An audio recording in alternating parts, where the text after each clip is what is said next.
Have a look. We are. Just before I went away, we were getting ready to bring in some fish. Well, we did. The day before, everything got a bit, delayed here. And the day before I was supposed to leave, fish finally showed up. So it was a mad dash at the end, and we got all the fish in the tanks. Kind of crossed my fingers that everything would work. And while I was away, 2 weeks, the guys here did a great job taking care of everything. System performed beautifully. We had it all dialed in, and the guys did such a great job while I was away. So that's the trickiest time too, that first little period with them, but they took care of them. So what we have is catfish. Brought in 6,000 catfish. This is the Clarice catfish. We got these in the tanks, and they've been getting fat and happy. They're like little swimming pigs, basically, these things. So they're just doing their thing. They got all the seasoning in the filtration system. So now we've cycled, excuse me, now we cycled the filters and made sure everything is just, running along smooth. Let's go have a look in the tank. So here they are. These are the Clarice catfish. They're actually a catfish from Africa, known as the walking catfish. They can travel across land in the rainy season here, in the monsoons, and they can move from pond to pond. So they really, really love to jump. That's why we've put a net on to stop anyone jumping out and catching any spare food. So as you can see, we made a few changes around here.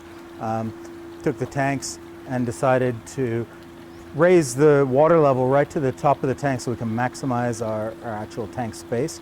And that way, instead of running freeboard like some people do on their tanks, we've just extended the netting here. And this will keep the fish in, keep any food pellets in if they kick them up. And it's just a really, really great and efficient way of keeping the maximum volume of water in the tanks and keeping your fish from jumping out. Bubbles going in the middle, major aeration, you've probably seen that in the other videos, and our water coming in and out back to the filter. So because this is cycled now, the water is starting to become slightly acidic, and we're buffering it daily now to bring it back up, which is a great thing. Everything's working perfectly over there, and we have the water now geared up and going into the greenhouse. So the full aquaponics setup has been going for the last couple of weeks while I've been away, with just the guys here taking care of it, and they've done a great job. So couldn't ask for more for them, considering they had no experience whatsoever. So it just goes to show, once you set up and properly and everything's running right, anyone can do this. So there you go.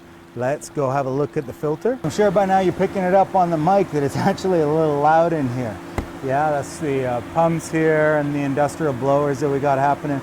So hopefully my voice comes out loud and clear over this. What we have here, as you see, all the water comes out of those fish tanks and it's coming down into these big drum filters. These drum filters drop down into our sump. And that's from the sump, that's where everything starts. So we'll pump it up from there. It runs through the rest of our filtration equipment and then goes down partly through gravity, about 75% through gravity, and then we bypass some off and run that through. Oh, that's the screen filter kicking in, the drum filter. Partly through gravity and about 75%, and about 25% of it gets bypassed through our oxygen cone, so we can really super saturate that with pure O2. And here we start the main biological filtration process. The water is coming down through here. This is a really high surface area material. Has over 3,000 square meters for every square meter of this material. And as you can see, over the last couple of weeks, really starting to get a little color to it as we get in the biofilm buildup. And this is doing its job.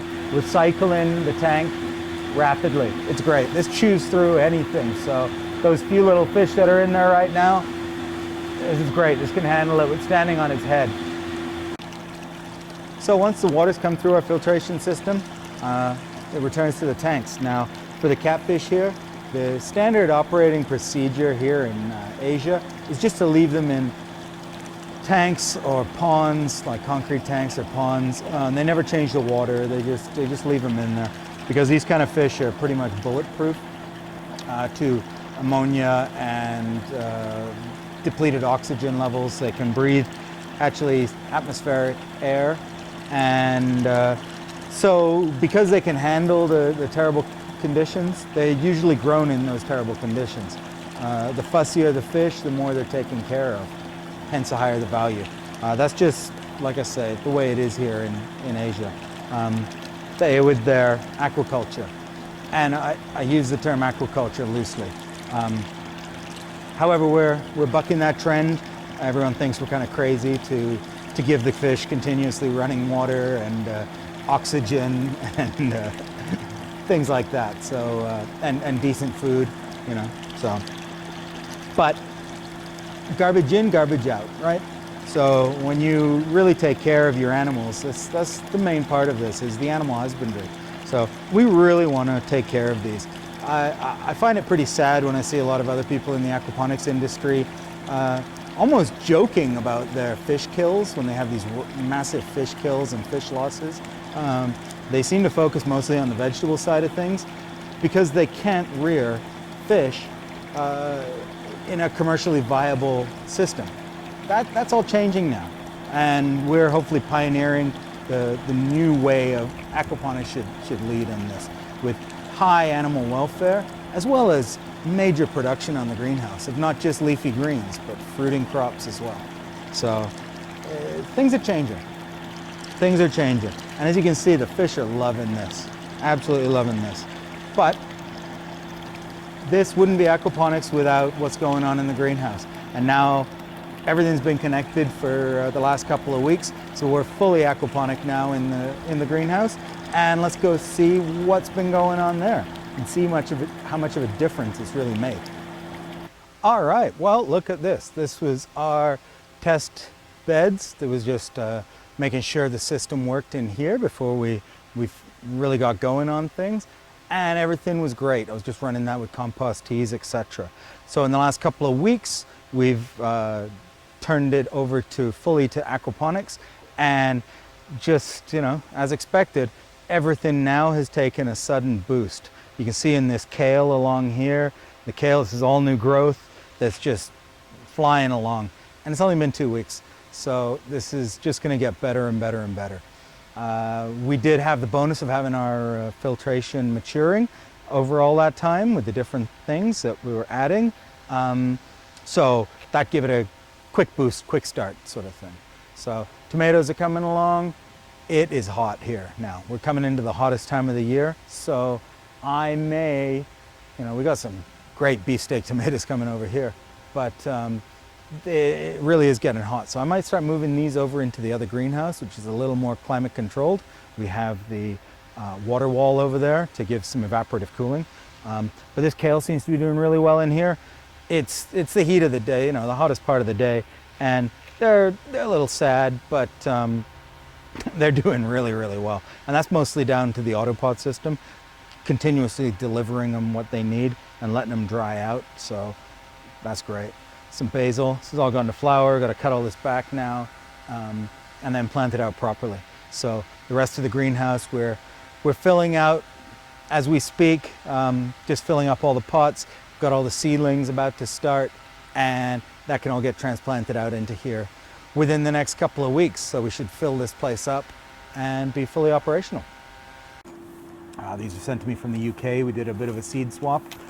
Sent him some of the Burmese nagas and tomatoes that I found while I was in Burma, funnily enough. And he sent me this. These are his products that he makes. So his hot sauce here is Death at the Crimson Altar. It's absolutely fantastic. And his dehydrated Carolina Reapers, the hottest chilies in the world. So I've done a full review on this. You can find it here. And yeah, now let's get back to our scheduled programming.